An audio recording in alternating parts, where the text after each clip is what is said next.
Halaman 39. Ini kan hadisnya jelas. Kullu muhdatsatin bid'ah wa kullu bid'atin dhalalah. Semua yang dibuat-buat itu adalah bid'ah. Bid'ah itu adalah dhalalah. Dhalalah itu sesat masuk neraka. Itu hadisnya am. Hadisnya umum. Hadis yang umum itu dikhususkan oleh hadis yang khas. Kata siapa? Kata Imam Nawawi. Tengok di halaman 39. Semua bid'ah, tapi ada pengkhususnya. Apa hadis pengkhususnya? Man sanna fil islami sunnatan hasanatan. Siapa yang melaksanakan tradisi yang baik, maka dia dapat pahalanya. Baca Quran bersama baik, tahlil baik, maulid Nabi baik, Isra Mi'raj baik. Maka hadis yang umum tadi dikhususkan. Itu kata siapa? Kata Imam Nawawi. Imam Nawawi itu siapa? Imam besar dalam mazhab Syafi'i. Setiap kata dalam bahasa Arab itu ada dua makna. Setiap kata ada dua makna. Makna yang pertama artinya al-ma'na al-lughawi atau adalah al-ma'na al-lughawi, yang artinya makna yang ada di dalam kamus. Ya. Kemudian arti yang kedua adalah al-ma'na al-istilahi, yaitu arti yang digunakan dalam konteks dalil. Setiap istilah, salat, zakat, bid'ah, doa, semuanya itu ada dua arti.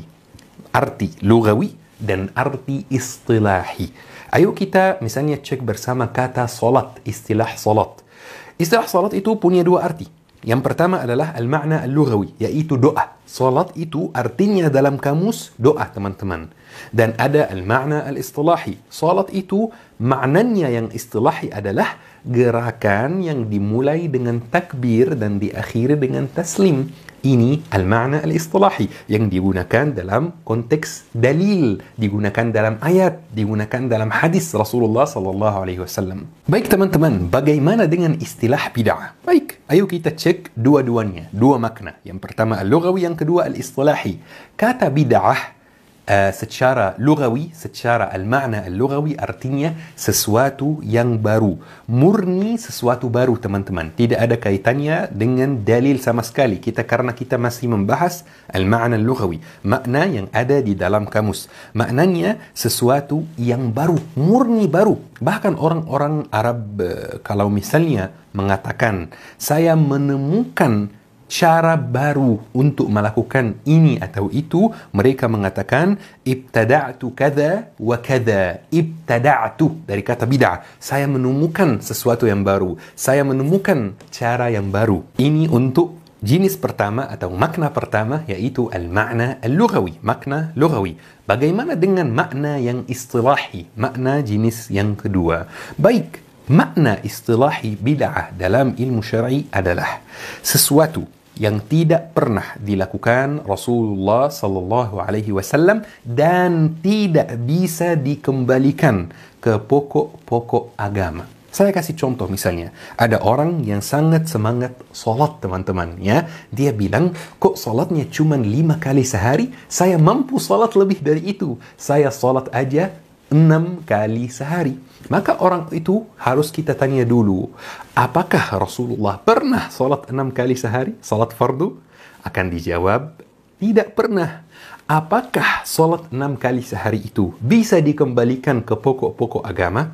Jawabannya, tidak bisa. Tidak ada yang pernah kalau salat itu 6 kali. Tidak ada yang pernah berpendapat kalau salat itu 6 kali sehari. Maka apa yang dia lakukan itu dicap bid'ah, teman-teman, dan dia dikatakan kullu bid'atin dhalalah wa kullu dhalalatin finnar. Setiap bid'ah itu adalah kesesatan dan setiap kesesatan itu di dalam neraka, karena apa yang dia lakukan itu tidak pernah dilakukan Rasulullah sallallahu alaihi wasallam dan tidak bisa dikembalikan ke pokok-pokok agama. Pertama, kata kullu dalam bahasa Arab itu min alfadhil umum. Secara ilmu usul fikih, para ulama usul fikih ketika membahas tentang lafaz-lafaz yang menunjukkan kepada makna yang sifatnya umum, kullu termasuk makna yang sifatnya umum. Artinya semua. Dan kaidah usul fikih mengatakan sesuatu yang sifatnya umum tidak boleh dikhususkan kecuali dengan dalil. Maka biarkanlah keumumannya tersebut sesuai dengan keumumannya sampai ada dalil yang mengkhususkannya. Maka kalau kita lihat Nabi sallallahu alaihi wasallam bersabda, kullu bid'atin dhalalah. Setiap bid'ah itu apa? Sesat. Memang sebagian ulama mengatakan ya, seperti yang dinukil oleh Al-Imam An-Nawawi bahwa kullu di sini amun makhsus. Ya umum tapi dikhususkan. Nah, terjadilah perselisihan para ulama apakah ada namanya bid'ah hasanah atau tidak. Pertama sedikit saya ingin membahas tentang apa itu bid'ah secara bahasa dan apa itu bid'ah secara istilah. Karena ini berhubungan erat insyaallah. Bid'ah secara bahasa artinya segala sesuatu yang baru ada yang sebelumnya tidak ada. Perhatikan, segala sesuatu yang yang baru ada yang sebelumnya tidak ada. Mobil bid'ah, betul. Kacamata bid'ah, betul. HP bid'ah, betul. Tapi bid'ah secara apa? Bahasa. Secara bahasa, betul itu bid'ah. Tapi apakah sesuatu yang sifatnya secara bahasa itu bid'ah, secara istilah itu bid'ah? Tentu tidak. Karena bid'ah secara istilah syariat itu adalah terfokus kepada masalah agama, din. Makanya Imam Asy-Syatibi rahimahullah ketika mendefinisikan bid'ah, beliau berkata begini, ibarah an tariqatin fid dini mukhtara'ah tudahi syar'iyyah yuqsadu bisuluki 'alaiha al-mubalaghatu fi ta'abbud lillahi subhanahu. Ungkapan tentang tata cara dalam agama. Lihat, tata cara dalam apa? Dalam agama yang dibuat-buat dan menyerupai syariat. Yang diinginkan darinya bersungguh-sungguh dalam rangka ibadah kepada Allah Subhanahu wa taala. Maka dari sinilah Bapak sekalian, kalau kita perhatikan pertama, ya, ungkapan para ulama terdahulu ada yang membagi bid'ah menjadi dua, ada. Imam Asy-Syafi'i rahimahullah mengatakan al-bid'atu bid'atan. Bid'ah ada dua macam. Bid'atun mahmudatun wa bid'atun madmumatun. Bid'ah yang tercela dan bid'ah yang terpuji, ya. Dan ini yang selalu dijadikan sandaran oleh mereka yang mengatakan adanya bid'ah hasanah. Ya. Demikian pula perkataan Umar bin Khattab. Umar bin Khattab mengatakan nikmatil bid'atu hadhihi. Sebaik-baik bid'ah itu ini. Namun Al-Hafidh Ibnu Rajab dalam kitab beliau Jami'ul Ulum wal Hikam berkata, ucapan Imam Syafi'i demikian pula Umar bin Khattab ini maksudnya bid'ah secara bahasa, bukan bid'ah secara apa? Istilah syariat. Bid'ah secara bahasa bukan istilah secara syariat. Taib Pak, saya pernah ada orang yang ngirimin WA ke saya di mana dia ingin membantah saya yang mengatakan bahwa bid'ah itu sesat. Dia berkata begini, Imam Syafi'i membagi bid'ah menjadi dua. Bid'ah yang terpuji dan bid'ah yang tercela. Kenapa situ katakan bid'ah itu cuma satu sesat? Saya jawab, Imam Syafi'i membagi bid'ah menjadi dua. Bid'ah yang baik dan bid'ah yang buruk. Dan Imam Syafi'i mengatakan tahlilan itu bid'ah. Kenapa kalian tidak ikut Imam Syafi'i? Nggak bisa jawab dia. Kata saya berarti kalian itu tidak memahami praktik daripada Imam Syafi'i. Apa yang diinginkan Imam Syafi'i? Berapa banyak perkara yang oleh Imam Syafi'i dianggap bid'ah, kalian katakan bid'ah hasanah. Padahal Imam Syafi'i mengatakan itu bid'ah dhalalah. Jadi ada sesuatunya kalian ini, kata saya. Berarti dalam perkataan Imam Syafi'i ini hanya jadikan tameng saja Pak. Tapi kemudian dalam prakteknya malah menyelisihi daripada perbuatan Imam Syafi'i rahimahullah. Taib, Imam Nawawi rahimahullah juga termasuk ulama yang mengatakan adanya bid'ah hasanah. Tapi ketika beliau ditanya tentang sholat raghaib dan nisfu Sya'ban, beliau berkata apa? Fa inna hataini bid'ah. Fa inna hataini sholataini lam yarid fihim haditsun sahih wa huma bid'atani madmumatani, kata beliau. Dua salat ini tidak ditunjukkan oleh hadis yang sahih, tidak pula amalan salafus salih, dan keduanya adalah bid'ah yang tercela. Sementara kalian menganggap salat nisfu Sya'ban bid'ah hasanah. Imam Nawawi mengatakan bid'ah dhalalah. Jadi kenapa kalian itu berdalil dengan pendapat ulama tapi tidak melihat praktek mereka? Ini sebuah kesalahan yang jelas, kata saya. Maka dari itulah di sini ya akhwan Islam azan ya Allah wa yakum wallahu a'lam, ini pandangan saya yang qasir ya. Saya memandang pendapat ulama yang mengatakan di zaman dahulu ada bid'ah hasanah dengan bid'ah dhalalah, bid'ah yang baik dan bid'ah yang tercela, dengan pendapat ulama yang mengatakan tidak ada bid'ah hasanah, sebetulnya tidak bertabrakan, Pak. Tidak bertabrakan kenapa? Pertama, mereka yang mengatakan adanya bid'ah terpuji sudah kita sebutkan tadi kata Al-Hafidh Ibnu Rajab itu maksudnya bid'ah secara bahasa, bukan bid'ah secara istilah syariat. Mereka yang mengatakan tidak ada bid'ah yang terpuji, maksudnya adalah bid'ah dalam secara apa? Makna istilah syariat, bukan secara bahasa. Oke, tolong diperhatikan baik-baik. Apakah sesuatu yang Rasulullah tidak lakukan itu mutlak bid'ah secara syariat? Jawabannya dengan 3 poin. Poin yang pertama, Rasulullah SAW tidak lakukan karena masih ada penghalangnya, sehingga Rasulullah tidak lakukan. Contoh misalnya, Rasulullah SAW sholat tarawih hanya 3 malam dan beliau tidak lakukan setiap malam. Kenapa sebabnya? Jawabnya dalam riwayat Abu Daud disebutkan karena khawatir diwajibkan atas umatnya. Berarti ada penghalang. Maka di zaman Umar bin Khattab, beliau melakukan sholat tarawih berjamaah setiap malam. Dan Umar mengatakan ini sebaik-baiknya bid'ah. Sholat tarawih tidak bid'ah. Cuma masalahnya adalah berhubungan dengan Umar melakukan sholat tarawih berjamaah setiap malam dengan satu imam di masjid. Kenapa Umar lakukan itu? Karena Umar tahu ilat daripada Rasulullah tidak lakukan adalah karena takut diwajibkan atas umatnya. Sementara Rasulullah sudah wafat dan tidak mungkin lagi diwajibkan. Sementara ini maslahatnya besar.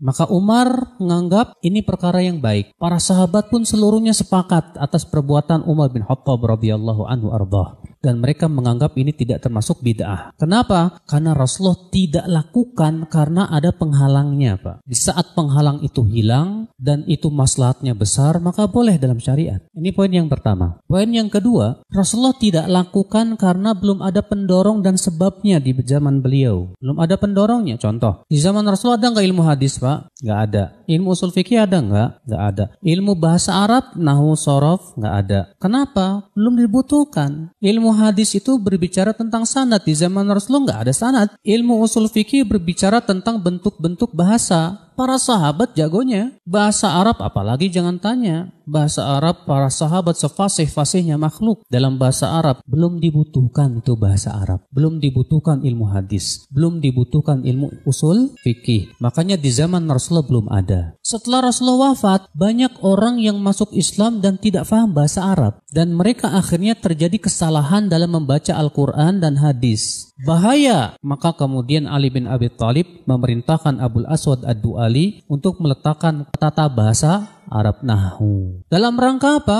Menjaga Al-Quran. Menjaga apa, Pak?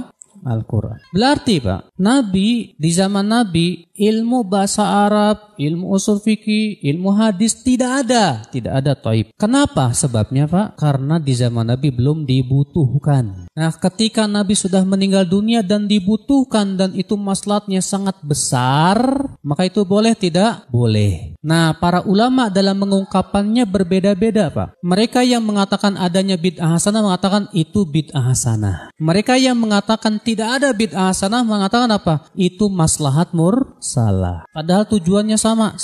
Makanya perhatikan Bapak sekalian. Ini poin yang kedua, Pak. Tolong perhatikan ya. Poin yang ketiga, Rasulullah SAW tidak lakukan. Padahal pendorongnya ada di zaman Rasulullah ada. Dan penghalangnya pun tidak ada di zaman Rasulullah SAW. Contoh. Rasulullah sholat Idul Fitri dan Idul Adha tanpa adzan dan tanpa qomat. Padahal dibutuhkan tidak adzan dan qomat, dibutuhkan memanggil orang. Taib. Ada penghalangnya tidak? Tidak ada. Rasulullah mampu menyuruh Bilal untuk adzan dan qomat. Tapi Rasulullah tidak lakukan? Tidak. Artinya apa? Artinya itu tidak disyariatkan. Maka siapa yang sholat Idul Fitri dan Idul Adha dengan adzan dan qomat, maka saya katakan dia berbuat bid'ah. Ya. Nah, jenis yang ketiga inilah, Pak, yang disebut ya, kemudian masuk padanya pembahasan bid'ah secara syariat.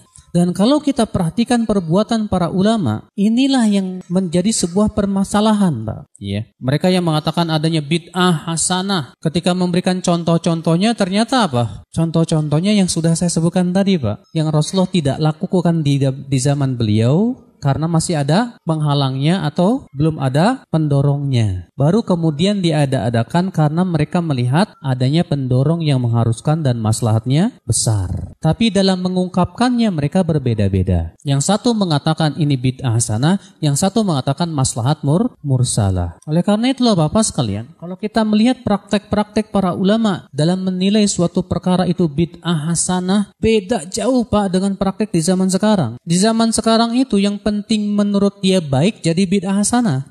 Yang penting baik jadi bid'ah hasanah. Ini jelas membuka pintu kebid'ahan sebesar-besarnya dalam din. Sementara di zaman dahulu mereka melihat dengan kaidah-kaidah dan dhawabit yang sangat jelas. Kapan perkara itu menjadi boleh walaupun di zaman Rasulullah SAW tidak ada. Maka dari sinilah saudaraku ikhwatul Islam azani Allah wa iyyakum ya, bahwa ternyata poin pertama perkataan Umar bin Khattab, Imam Syafi'i dan para ulama yang mengatakan adanya bid'ah yang baik itu Pak, itu maksudnya bid'ah secara bahasa, bukan secara istilah. Poin yang kedua, ternyata para ulama seperti Imam Syafi'i yang membagi antara bid'ah hasanah dengan bid'ah yang terpuji dan bid'ah yang tercela, ternyata di dalam prakteknya tidak sesuai dengan praktek yang ada di zaman sekarang. Sudah saya berikan contoh tadi. Imam Syafi'i mengatakan maktam itu termasuk perkara yang bid'ah, tercela. Bahkan dalam kitab I'anatul Talibin, Syarafatul Mu'in di jilid 2 halaman 165,